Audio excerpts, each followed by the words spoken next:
اوچا جون سلام علیکم. چخیلی اوچا جون؟ تنج هستی خوب هستی؟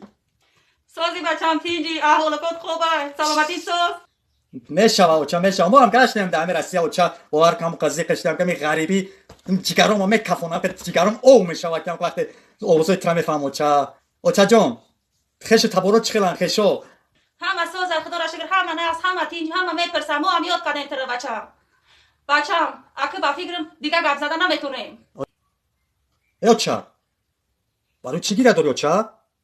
بیا اوچا همین زیخم نکیل تیوز همین خودم دردی خودم در خودم بس اوچا. کی اون کس مردک؟ هی بچم پیشکی بیکی بگم دیدار و قیامت اوچا خیلی همین چی پرابلم داره بگو پرابلماتو اوچا حل میکنم آخی. در تاجیکستان میگوید قیمت شده قیمت سلامتی تا نگاه کن با فکرم تو اکسیا نشوه گپ زدن نمیتونیم دیگه